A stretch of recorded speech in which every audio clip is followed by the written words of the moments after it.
Turabasuhuje bakunzi bacu, bakunzi b'ubutumwa bwiza.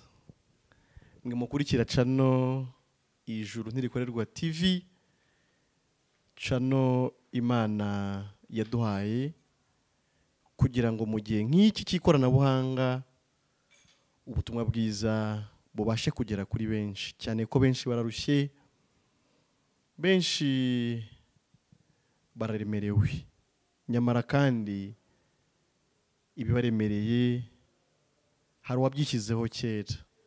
Ni amakuru babura kugira ngo baruhukane n'abera, bagubwe neza, babe basingiza Imana. Niyo mpamvu duhari kugira ngo tuvuge ubutumwa bwiza, abatari bitaba ijwi ry'umwami nabo bitabi.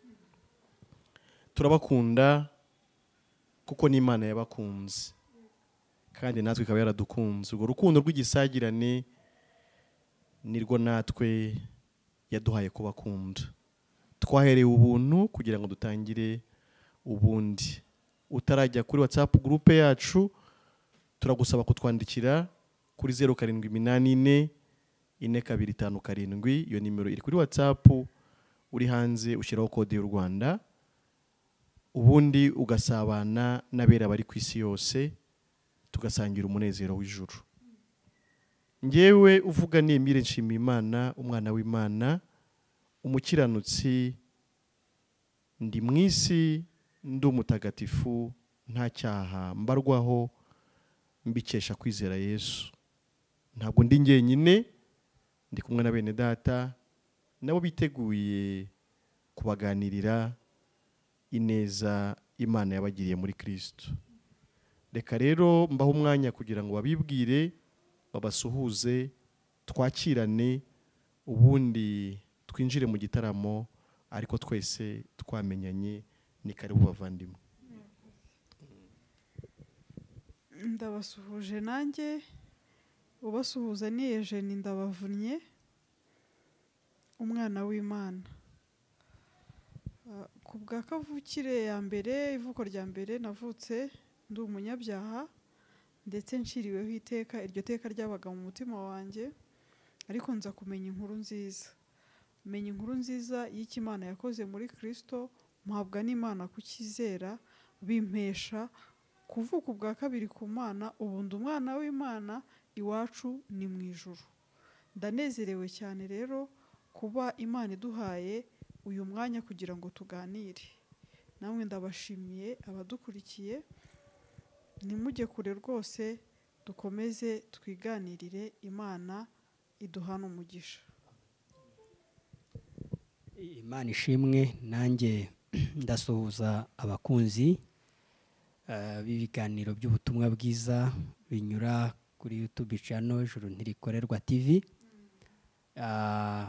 Amazina rero ku bazakurikirana ibiganiro aribwo bwa mbere, nitwa Musabyimana Yozefu Mugisha, ariko ndi umukiranutsi. Ndi umukiranutsi bitanyuze mu kubikorera, ndi umukiranutsi bitanyuze mu ngeso zanjye nziza. Namenye neza ko navutse ndi umunyabyaha kubera igicumuro cy'umukurambere wacu dukomoka witwa Adamu. Nakomotse kuri we, ndi umunyabyaha muri kamere yanjye.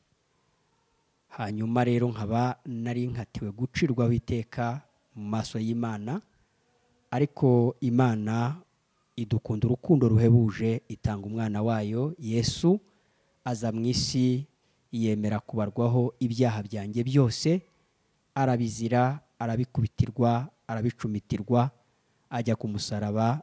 Nuko menye ayo makuru y'ibyo Yesu yakoze, ko yamennye amaraso ngakurwaho ibyaha, nkababarirwa ibyaha.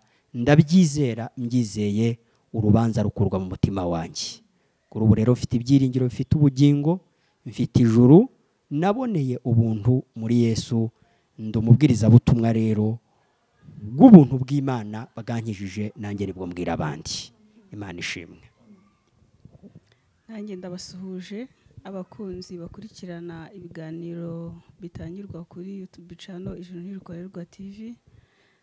Ngewe ubasuhuza ni Nyirajyambere Vestina, wari umwanzi w'Imana, wagomeye Imana, ariko ku bwa Adamu wagomeye Imana nanjye mpinduka umugome, ariko kuri ubu ndi umukunzi w'Imana ku bwa Kristo Yesu wumviye Imana ku bwanjye, hanyuma nanjye mbarwa nk'uwayumviye ariko ku bwa Yesu, none ubu ndi umukiranutsi, ndi umuziranenge. Imana ihimbazwe. Amen.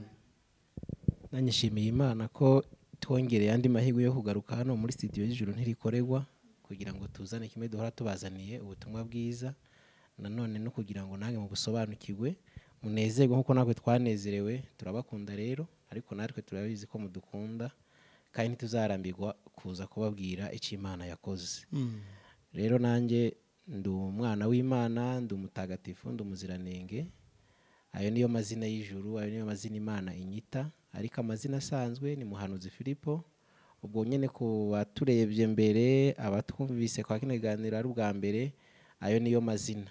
Ari gikomeye cyane, nshima Imana nuko ndi umwana wayo. Dukomeze rero dusangire ibiganiro Imana ikomeza kutunyuzamo kugira ngo tubazanire. Imana ishimwe. Amen. Imana ishimwe cyane. Iteka tuba dufite icyo twifuza kuganiraho. Yego. Bien sûr gishingiye ku murimo Yesu yakoze. Uyu munsi rero twifuje kubaganiriza ku byo turi kugenda twumva hirya no hino, bivuga ko hari abasigaye bigisha ko abantu bose bazajya mu ijuru. Mbese nk'uko igicumuro cyakozwe n'umwe kigahisha abantu bose kuba abanyabyaha, bati n'icyakozwe n'undi cyo gukiranuka cyashije abantu bose gutsindishirizwa bahabwa ijuru. Ubwo rero bati nta muntu uzarimbuka. Iyo niyo topic. Icyo nicyo kiganiro cy'uyu munsi. Tugiye rero kugenda twese uko tungana, tugiye kugenda tubabwira uko twebwe tubona ijambo ry'Imana ribivuga. Mbese tugiye kugenda tubaha umucyo, buri wese muri twebwe mu magambo makeya yifashishije ibyanditswe byera, turagenda tubasobanurira umucyo w'ijambo ry'Imana kuri icyo kibazo. Yego. Yego. Ni ubuyobe bukomeye,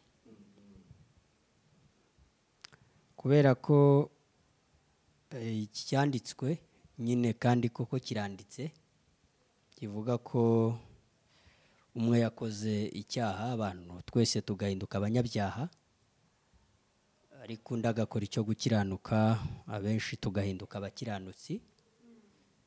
Ariko mwene data Pawulo wahishuriwe iryo jambo akaryandika, yavuze ahantu henshi ko uko gukiranuka tuguheshwa no kwizera. Iyo ufata ibyanditswe bimwe ukumva ntukeneye kubyumva, ariko ibindi ukabishinga hagati, njyewe navuga ko atari no kwamamaza ubutumwa bwiza, ahubwo ari inyungu z'umuntu ku giti cye. Hano hari ijambo rikomeye Pawulo yavuze, usomye mu Bafilipi, urwandiko yandikiye Abafilipi, igice cyaho cya 3, ku murongo waho wa 9, wenda haravuga ngo kandi mboneke ko ndi muri we, ndafite gukiranuka kwanjye kuva mu mategeko, ahubwo mfite ukuzanwa no kwizera Kristo. Ariko gukiranuka kuva ku Mana guheshwa no kwizera. Abivuze kabiri kose, kubera ko Imana iramutse itari yo kwizerwa, ubundi yahinduka isanzwe. Kwizera, Pawulo ari kuvuga ngo kandi mboneke ko ndi muri we, ndafite gukiranuka kwanjye kuva mu mategeko, ndafite gukiranuka kuzanwa n'ibikorwa byanjye, ahubwo mfite ukuzanwa no kwizera Yesu Kristo. Ari nta tandukaniro, kubera ko uko gukiranuka tuguhabwa nuko twizeye igikorwa Yesu yagize gute, yakoze. Ndetse ubutumwa bwiza wenda sindi bunatinde kuko turakomeza tugenda tuganira cyane. Nge mbona ko kwizera, iyo usomye urwandiko rw'Abaheburayo ubona nko mu bice byaho bine, ubona Imana isezeranya Abisiraheli kujya mu gihugu cy'i Kanani. Ubona nk'igishushanyo cyanashushanyaga, nubwo yari Kanani yo mu buryo bugaragara, ariko yashushanyaga Kanani y'igihugu cyo mu ijuru tuzajyamo. Ubona ko ibyanditswe byera bivuga ko hari abatinjiye muri ubwo buruhukiro, abatinjiye muri iyo Kanani yo mu isi, ariko ku mpamvu z'uko batizeye. Iyo usomye muri icyo gice hakomeza kuvuga ngo ni kuki, nuko batizeye. Kutizera kubabuza kwinjira muri Kanani. Akomeza avuga ngo nuko rero dutinye, nuko dutinye. Ubwo babujijwe kwinjira muri Kanani no kutizera, natwe nitutizera ntibishoboka ko tuzinjira muri ubwo buruhukiro, kandi uburuhukiro bwavugwaga ni Kristo. Rero mu by'ukuri kwizera Yesu nk'umurimo yakoze, nibyo koko Kristo Yesu yapfiriye abantu bose. Ntiyigeze apfira abamwe ngo abandi abiyore. Ariko ibi bikwiriye kumvikana ko na Yesu yarabivuze ngo mujye mu mahanga yose mubwire abaremwe bose ubutumwa bwiza. Mujye mu mahanga yose. Iyo atirirwa yaza gacungura, yarangiza gucungura kigendera, ntatange misiyo yo kuvuga ngo mujye mu mahanga yose mubwire abaremwe bose ubutumwa bwiza, ababyemera. Erega tuvuga kwemera ubu ni binatandukanye no kwizera. Ko ababyemera, abizeye ibyo bintu muri kubabwira, iyo nkuru nziza y'ubutumwa bwiza, ababyemera mu babatize. Hakwiriye kubwirwa ubutumwa bwiza, ukabwizera, wamara kubwizera noneho ubwo ukaburemewe nyine. Wenda nsoza, umuntu wigisha ko abantu bose bazajya mu ijuru, ubwo ni ukuvuga ko ahakanye cyane n'amagambo Yesu ubwe yavugaga ngo unyizera. Nta cyanditswe Yesu yavugaga akenshi atavuze ngo unyizera, unyizera. Umuntu rero utizera Kristo Yesu ntibishoboka ko ashobora kuragwa ubwami bw'Imana. Kwitwaza icyanditswe Pawulo yavuze, ariko Pawulo aravuga byinshi cyane biri kuvuga ngo kugira ngo mboneke ko ndi muri we ndafite gukiranuka kwanjye kuva mu mategeko, ubwo mfite ukuzanwa no kwizera. Ubwo urumva hari ugukiranuka kwa Yesu Imana itubaraho ikakubara ku muntu wizeye ibyo bintu. Utararekura mikoro. Ndagira ngo ahantu wasomye ukomeze usome 17. Yego. Na 18 na 19 na 20. Yego. Yego. Aha, reka dusome. Haravuga ngo bene data mugere ikirenge mu cyanjye, muhuje imitima kandi mwite kubakurikiza ingeso zacu, izo mudufiteho icyitegererezo. Hariho benshi bagenda ukundi, abo nababwiye kenshi, nanone ndabababwira, ndira yuko ari abanzi b'umusaraba wa Kristo. Amaherezo yabo ni ukurimbuka, Imana yabo ninda, birata ibiteye isoni byabo, bahoza umutima ku biri mu isi. 20. Naho twebweho iwacu ni mu ijuru, niho dutegereje umukiza ko azava, ari we mwami Yesu Kristo. Imana ishimwe. Amen. Nanze ko hava naho utakomereje. Ariko tuba twihuta, ariko nanone hari igihe ubona ari na ngombwa gutindaho gatoya, kubera ko urumva abantu benshi banavuga iby'umusaraba. Yego. Abantu benshi banavuga iby'umusaraba, kuko Pawulo ari kuvuga hano iby'umusaraba yavugaga ko abanzi b'umusaraba wa Kristo ntabwo ari abatavuga Kristo, yego ahubwo ni abanavuga Kristo, bakanavuga gupfa kwe, bakanavuga kubambwa, bakanavuga no kuzuka, nk'izo nyigisho zose nyine n'ubundi tugenda twumva. yego nigeze mvuga ngo ntabwo akenshi ari ubutumwa bwiza bugamije gukiza umunyabyaha, ahubwo ni ibintu bigamije, nk'uko Pawulo abivuze, ni ibintu bigamije kugira ibyo twebwe tubona, abantu babona, ariko bitwaje ubwo butumwa. yego ko yavuze ngo Imana yabo ninda, birata ibiteye isoni byabo. yego Ibyo bintu biteye isoni kuvuga ko abantu bose bazajya mu ijuru atari ngombwa kwizera. Ni ikintu gikomeye, ni ubuyobe bukomeye, ni antikristo ukomeye, kubera ko niyo tuvuga antikristo ubundi ihakana Mana, ni uguhakana kwizera, uvuga ko bose bazajya mu ijuru, ubwo ukuyeho umuriro utazima. Imana yavuze ko shitani azawujyamo akawujyanamo n'abatumviye Imana na wa muhanuzi w'ibinyoma, bakamanukana mu muriro utazima. yego Ko ibyanditswe byera birabivuga. Ubwo rero mu by'ukuri abantu baduteze amatwi benshi banumva izo nyigisho, ariko ababivuga ibyanditswe byera biriho ngo amaherezo yabo ni ukurimbuka. Noneho hajemo no kurimbuka. yego noneho icyo nacyo nta kukibagirwa. noneho hajemo no kurimbuka. Kandi izi nyigisho maze igihe kinini nzumva zivuga ngo nta kurimbuka uvuzwa aha, ni ukujya mu muriro utazima. yego kandi no mu muntu w'umwuka. Kuri iki rero abantu badukurikiye bamenye ngo Imana y'abo bantu ninda, kuko birata ibyo bintu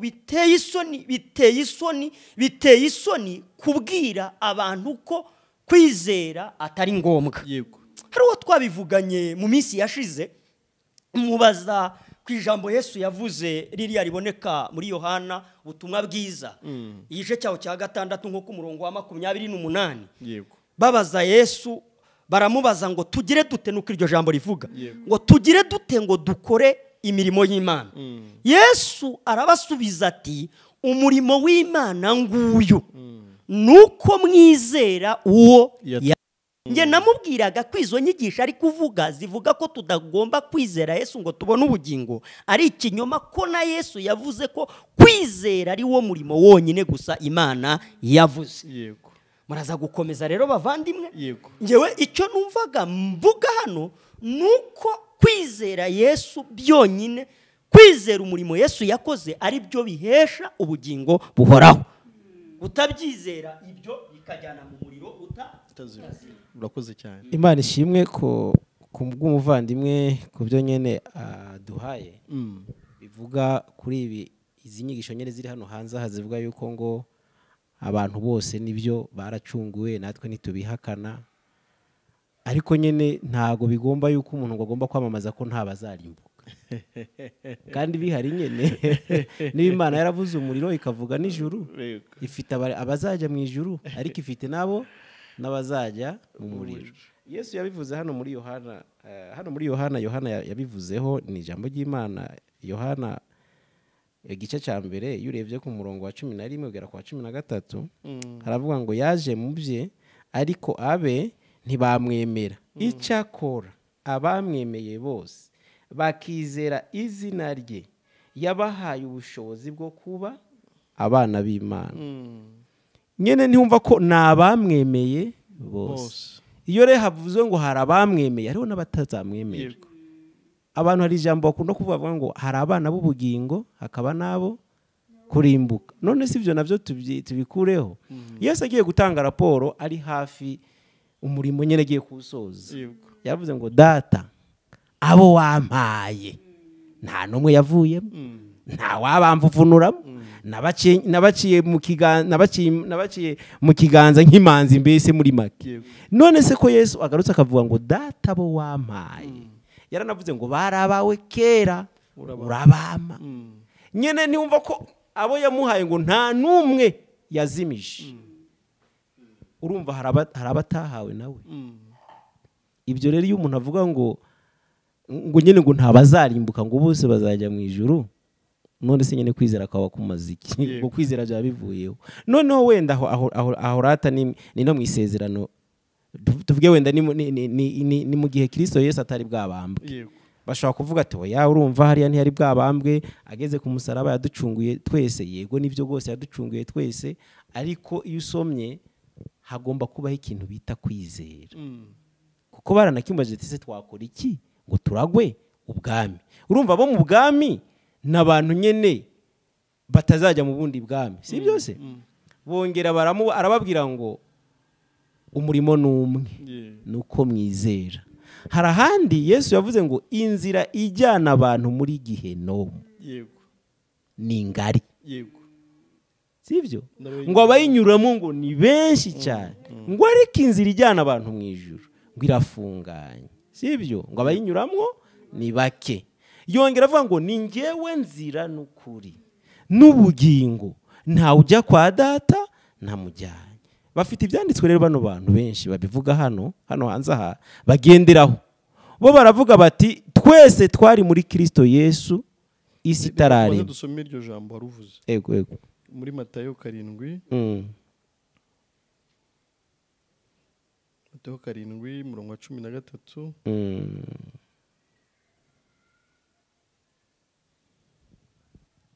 Matayo 7 murongo wa 13 n'uwa 14. Munyure mu irembo rifunganye, kuko irembo ari rigari, n'inzira ijyana abantu kurimbuka ari nini, kandi abayinyuramo ni benshi. Ariko irembo rifunganye n'inzira ijya mu bugingo iraruhije, kandi abayinyuramo ni bake. Amen. Ngo mwirinde abahanuzi b'ibinyoma. Mwirinde abahanuzi b'ibinyoma bazaho muri basa n'intama cyangwa se basa n'abera, ariko imbere ari amasega ajyana. Bavandimwe, Yesu ntabwo yarayobewe ko turi muri we kandi agiye kuducungura igihe kigiye kugera, asigaye iminsi mikeya, ariko yarabihishuriye arabivuga. None se nyene ubwo nawe yari kuvuga ati mwe muhumure, mwese nk'uko mwacumuriye muri Adamu, mwese ngiye kubajyana mu ijuru, nta kibazo.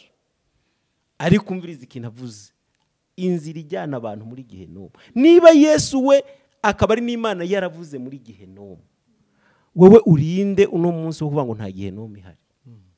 Ubwo se uvuguruje Imana nyine. Ariko twabonye urufunguzo aho ruri, yego no kwizera Yesu. ahari yego gukubita ikinyoma cya shitani ni ukumara amasa.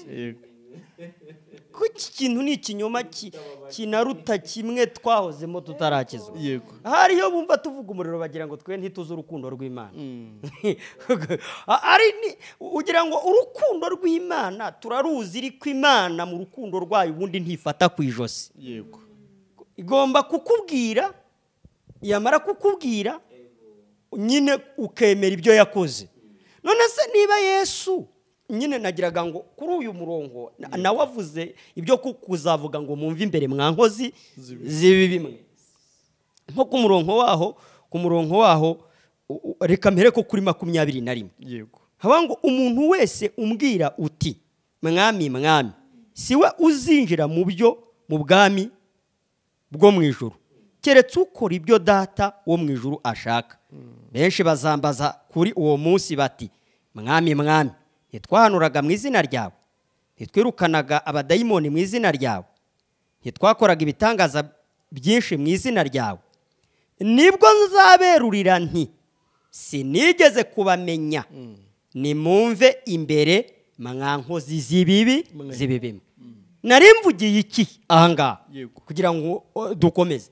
Nuko abigisha ko abantu bose bazajya mu ijuru, uyu ni Yesu nyirizina uri kwivugira aya magambo.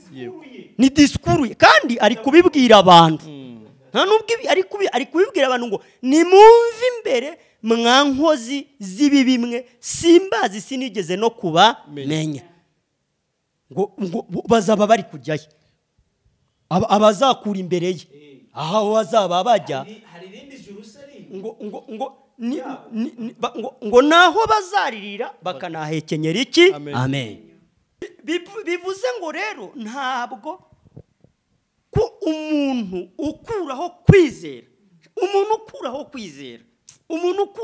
kwizera Yesu umurimo yakoze ubwo anahakanya ubutumwa. Umuntu ukuraho ko kwizera Yesu umurimo yakoze ari byo biduhesha kwinjira mu bwami bwo mu ijuru. Kabone nubwo yabavuga igitambo kuturusha, kabone nubwo yaba kinononsora akajya gihera mu itangiriro akakigeza mu bya Yeshuwa, akakivuga ukuntu Yesu yapfiriye abanyabyaha, akajya avuga ukuntu twabereye abanyabyaha muri Adamu, akageza kuri Yesu ukuntu yaje gucungura ariko agakuraho kwizera. Ubwo yahakanye ibyo yavuze byose, ubwo yavuze ko kwizera atari ngombwa, ubwo ibyo yavugaga ubundi noneho bisobanutse bivuga ko ari umwanzi w'umusaraba, kuko byose biza kuzuzwa no kwizera icyo gikorwa umwana w'Imana yakoze. Bavandimwe, nanjye nshimiye Imana ko yampaye kwizera icyo Yesu yakoze, kuko umuntu iteka ryo kurimbuka ararivukana. Burya naho umuntu yabihakana, ariko icyo cyo ni ikintu kiba mu muntu. Ibyo ni ibintu Imana yakoze, kandi Imana ntabwo yivuguruza.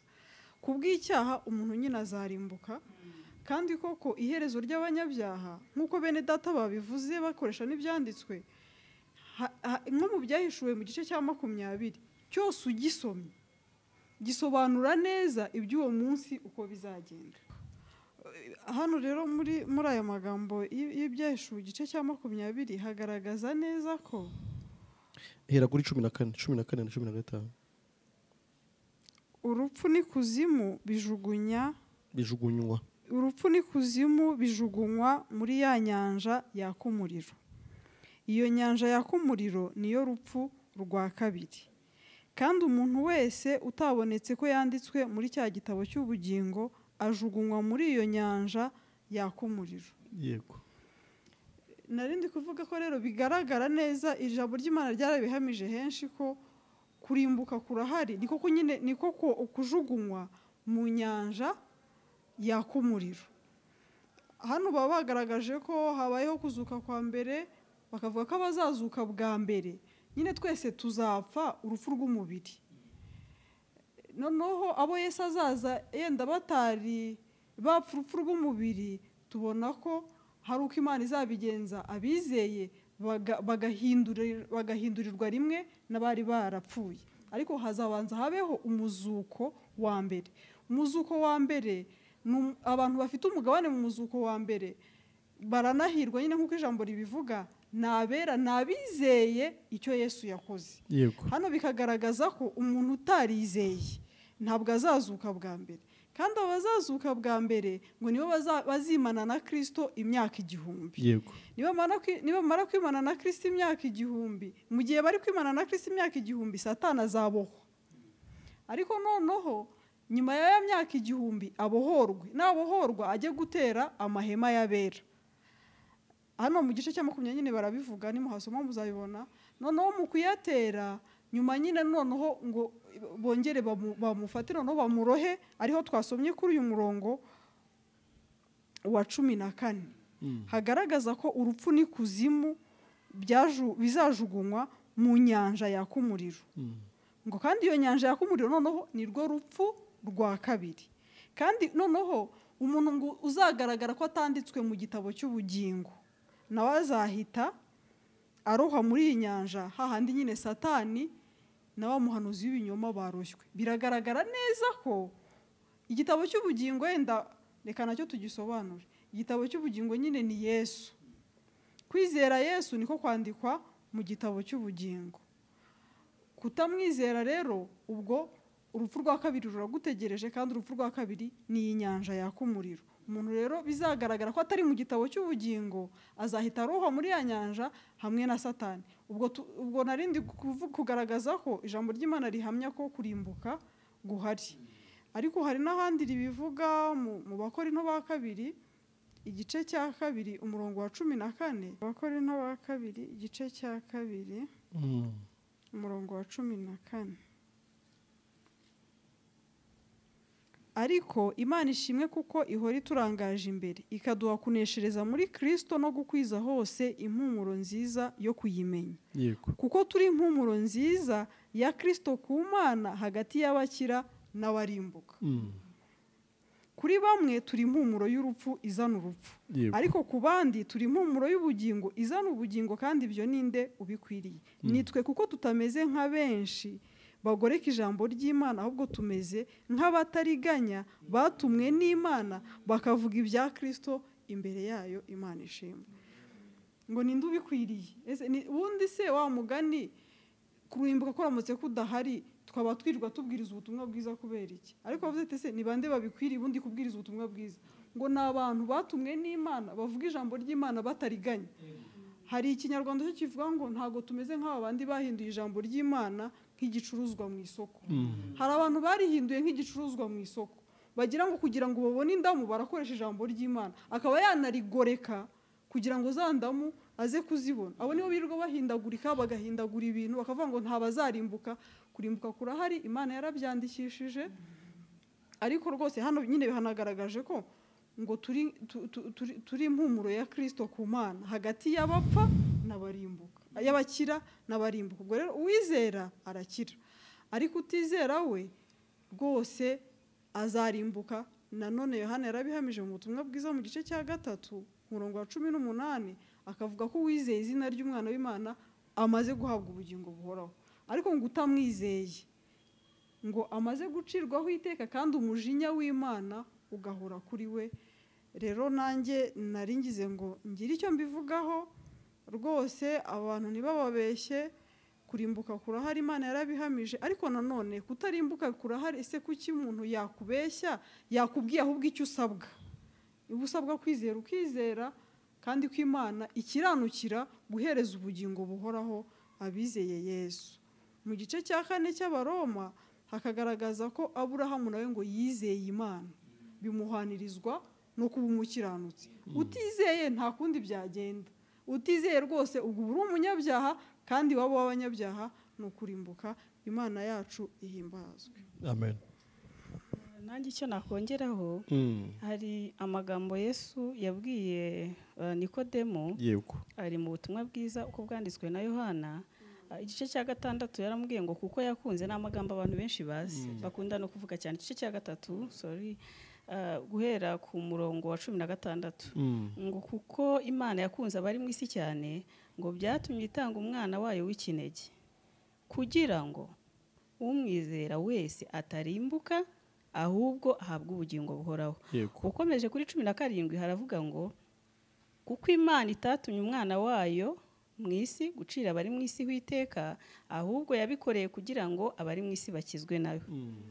Aha 18 haravuga ngo umwizera ntacirwaho iteka, utamwizera amaze kuricirwaho, kuko atizeye izina ry'umwana w'Imana w'ikinege. Kwizera, utizeye umwana kurimbuka ko kurahari kubatizera. Yego. Kurahari. Ijambo ry'Imana ni ukuri. Ni ukuri, nta wabivuguruza, ntibishoboka. Ni ukuri. Yakunze abari mu isi, itanga umwana wayo w'ikinege, kugira ngo umuntu wese umwizera atazarimbuka. Kwa kurimbuka twagiye tubona kose gucirwaho iteka, nk'uko abantu bazabana na Satani nyine. Umuntu wese utaremeye guca mu nzira ifunganye, agaca mu nzira ngari, inzira yo kujyana kurimbuka, azarimbuka. Nibyo, Imana ishimwe. Reka wenda mvuge amagambo make, kubera ko ibyinshi mwagiye mubivuga.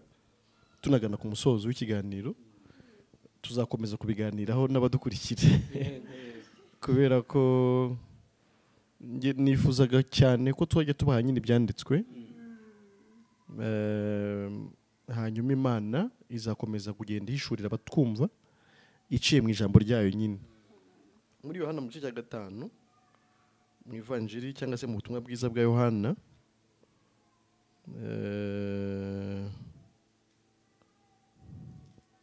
ku murongo wa 28 no 29, ntago ntinda, ndagenda ngaragaza gusa ibyanditswe bimwe na bimwe. Havuze ngo, cyangwa haravuga ngo ntimutangazwe n'ibyo, kuko igihe kizaza ubwo bari mu bituro bose bazumva ijwi rye bakavamo, abakoze ibyiza bakazukira ubugingo, naho abakoze ibibi bakazukira gucirwaho iteka. Aho ni umuzuko. Hari n'abantu bavuga ngo hoya, ngo nkaho ijambo rivuga ngo utamwizera ngo aciriweho iteka, ngo aricirwaho ngo akiri hano, ngo nuko kuntu aba yiciraho ngo urubanza ngo kandi yarababariwe. Aha turi ku muzuko. Kimwe n'ahandi twabonye mu byahishuwe, hari abazazukira ubugingo buhoraho, abandi bazukire gucirwaho iteka. Ariko tuvuze ngo ijambo rivuze ngo abakoze ibyiza, ntago aka kanya mwaba mwibagiwe ijambo rumwe twasomye muri Yohana mu gice gikurikira iki, rivuga ngo dukore iki kugira ngo tube dukoze imirimo y'Imana. Ati umurimo w'Imana ni ukwizera uwo, nabwo mutagira ngo hari ibindi byiza biri kuvugwa. Twigendere mu Batesalonike mu rwa kabiri mu gice cya mbere. Ubwo twemera ibyo abantu bavuga se, Iby'Imana ivuga birabiruta. birabiruta nabyo bigomba kuvugwa. Yego. Ku murongo wa 5 turageza ku wa 9, ariko ndasoma nihuta. Haravuga ngo ibyo ni ibyerekana ko Imana idaca urwa kibera, ngo mutekerezwe ko mukwiriye kwinjira mu bwami bwayo kandi ari bwo mubabarizwa, kuko ari bitunganiye Imana kwitura abababaza kubabazwa, kandi namwe abababazwa kubitura kuzaruhukana natwe ubwo umwami Yesu azahishurwa ava mu ijuru azanye n'abamarayika b'ubutware bwe. Hagati y'umuriro waka ahora inzigo abatemeye Imana n'abatumvira ubutumwa bwiza bw'umwami wacu Yesu. Umva rero 9, bazahanwa igihano kibakwiriye ari cyo kurimbuka kw'iteka ryose, bakoherwa ngo bave imbere y'umwami no mu bwiza bw'imbaraga ze. Birumvikana ko hariho kurimbuka, abantu bagacibwa mu maso y'Imana, bakoherwa mu gihano cy'urupfu rwa kabiri twasomye n'ubundi mu byahishuwe, bakajya mu nyanja yaka umuriro n'amazuku, ari nayo yiswe urupfu rwa kabiri. Kandi bavuzemo n'inzigo, abantu bavuga urukundo rw'Imana bakayirusha urukundo.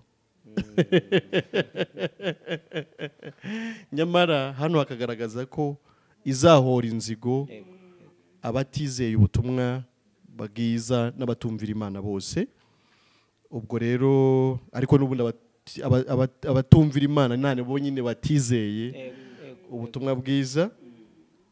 Ubwo rero ntago twahindura ijambo ry'Imana kubw'impamvu yariyo yose. Reka tujye noneho mu Baroma mu gice cya 10 umurongo wa 10, nidushaka dusoreza aho. Abadukurikira bumve ko turimo turavuga nyuma y'umusaraba. Yego. Bakibaza ngo ni mbere, ko hari ibyanditswe bagiye kudukubitisha. Yesu ari gupfungwa bose. Ikindi baravuga ubutumwa bwiza bw'ubuntu bw'Imana kurenza Pawulo. Intumwa ku banyamahanga. Umurongo wa 10, cyangwa reka duhere ku wa 9 tugeze ku wa 11. Haravuga ngo niwatuza akanwa kawe yuko Yesu ari umwami, ukizera mu mutima wawe yuko Imana yamuzuye, uzakizwa. Kuko umutima ari wo umuntu yizeza akabarwaho gukiranuka, kandi akanwa akaba ariko yatuza agakizwa. Kuko ibyanditswe bivuga biti umwizera wese ntazakorwa n'isoni, ariko nyine utamwizera azakorwa n'isoni. Kandi nyine ngo umutima ni w'umuntu yizeza akabarwaho gukiranuka. Bivuze ngo nibyo igicumuro cy'umwe cyateye abantu bose guhinduka abanyabyaha banacirwaho iteka. Nicyo gukiranuka cyakozwe n'umwe gihesha abantu bose gutsindishirizwa. Noneho gukiranuka Yesu yatanze kugenewe umuntu wese nyine ari kuzakwakira. Niyo mpamvu hano bavuze ngo umutima ni w'umuntu yizeza akabarwaho gukiranuka. Kuri ara disposition ya buri muntu, mbese guteretse imbere y'umuntu wari we wese, ariko umutima ni w'umuntu yizeza akabarwaho gukiranuka. Kurahari kugira ngo kubarwe ku muntu wese, nicyo cyaje kuvuga wakwizera ibyo Yesu yakoze, ariko ntiguhari kugira ngo kubarwe no kutazamwizera. Ubwo rero niwumva bose, aho ni bose bazamwizera, kuko nyine ibyanditswe bisobanuzwa, ibindi byanditswe bigenda byuzuzanya. Wifata ko ngako gasobanura nyine umurimo unoze ushyitse Yesu yakoze, ariko noneho wirengagize cyangwa se upfobye ikizawuhesha abantu. Umurimo wo wararangiye, ariko noneho kugira ngo ukugirire inyungu nuko nyine wizera. Umutima rero n'umuntu yizeza akabarwaho gukiranuka, akanwa akaba ariko yatuza agakizwa. Utazizera Yesu rwose Bibiliya ibivuga yeruye, ikavuga ko utavutse ubwa kabiri adashobora kuraga ubwami bw'Imana. Ahandi ngo ibibora ntibishobora kuragwa ibitabora. Ayo ni amagambo yandi twazinjiramo mu buryo burambuye, wenda mu kindi kiganiro tuzakora, tugenda tugaragaza ibindi bihamya byinshi cyane ijambo ry'Imana rigenda rigaragaza ko mu by'ukuri ibibora bitaragwa ibitabora.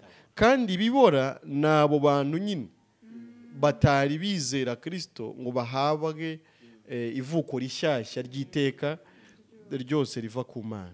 Navuga nti rero twasoza, keretse haba hari ijambo mwumva mufite ritasubirayo, ariko tutongera kwinjira cyane, wenda mukagaragaza icyanditswe mukagisobanuraho gakeya tugasoza. Murakoze.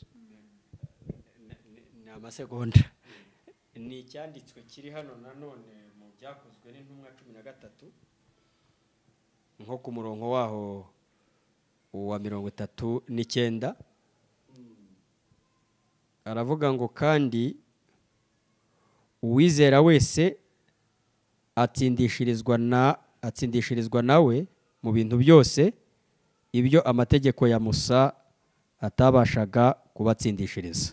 Wowe rero uhakana ko kwizera atari ngombwa, ntabwo urusha Petero kubwiriza ubutumwa bwiza, ntiwarusha Pawulo, ntiwarusha bene data bahamije ko byose biheshwa no kwizera kugira ngo bibe iby'ubuntu. Imana ishimwe.